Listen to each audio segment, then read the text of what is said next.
Hey everybody, I just wanted to pop in and talk a little bit about your upcoming assignments for next week and how the assignments that you've been doing this week will help you prepare for next week's assignment. So, as I think you know, next week you'll be starting to work on your rhetorical analysis of a public service announcement.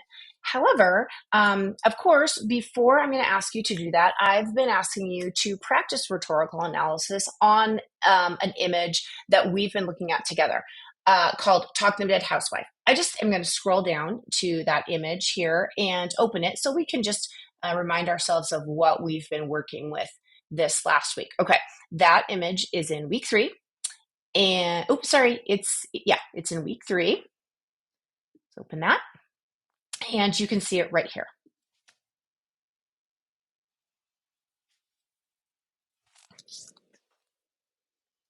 All right. I've been asking you to take a look at this image and notice details about it. That is something we've actually been talking about all quarter. Because as you know, when we notice details, specific details, they lead us to ideas. So I just asked you to spend some time with this image. You wrote a list of everything you noticed about it. You put that list in order of importance, and then you wrote a little bit. And the kinds of things that I'm going to be asking you to do with this, with what you've noticed about this image, will be similar to what I'm asking you to do when you write your essay. So let's back up a little bit and talk about some of the things that you can notice about an image. First of all, you can notice the rhetoric of an image. Everything that is composed has a rhetoric. You've been learning about rhetorical terms, and once you have spent some time with an image, you can ask yourself how that image might be using ethos, pathos, logos, or kairos. Now, you can also notice other things about an image. That is why I've been asking you to pay attention to some design concepts and think about those when you start looking at images. So, for instance, here, I think this is still in week 3. Yes. Remember, I asked you to learn about the rule of thirds, juxtaposition, and then a list of visual elements of design. One student did a really good job with that. I just want you to see how she decided to look at certain elements of design in Talk Them Dead Housewives. So let me see if I can find her post. Okay, let's go here. All right, okay. So Emmy submitted a list of elements of design that she feels comfortable talking about. I would just like to look at the first one, color. So Emmy explains that when she's looking at the color in Talk Them Dead Housewife, she notices that the woman's clothing and her kitchen is very muted. That uses very muted colors. And the blood exploding from the phone is not. In fact, what I would say is that the color of the red of the blood is not only bright, but also saturated. And so what it does is it caused Emmy to notice, in particular, the blood coming from the phone. Okay, so you now know when you're working with an image, you can look at the image's rhetoric, and you can also look at the design concepts and how the image is using design concepts to persuade. All of the work we've been doing on Talk Them Dead Housewife is to prepare us for analyzing an image, well, to prepare you for analyzing the image that you're going to write about next week. So let me just scroll down to the bottom of week 4.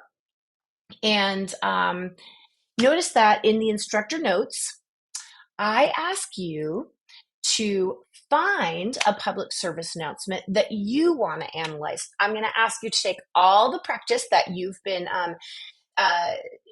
doing on noticing things about Talk Them Dead Housewife and apply them to an image of your own.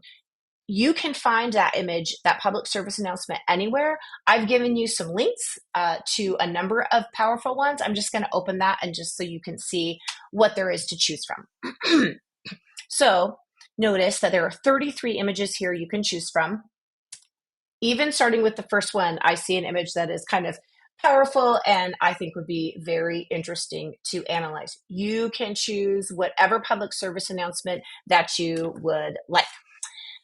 Okay, so what I'd like for you to do Friday night and over the weekend is go ahead and choose a public service announcement that you're going to work with. I would like you to think about that public service announcement and ask yourself all the questions that we answered about talking about housewife. I would like you to be able to answer those about the public service announcement that you want to work with. Um, you are not going to have to submit answers to those questions about your own public service announcement to me, but you are going to use the answers to those questions in writing your rhetorical analysis essay. Now, I'm almost ready to let you go, but I just want to remind you that as you have been practicing noticing things, specific things, detailed things, and as you have been learning about rhetorical terms and visual concepts, you've also had some experience with essays as well. I had a very specific reason for assigning our reading assignment this week. I asked you to read an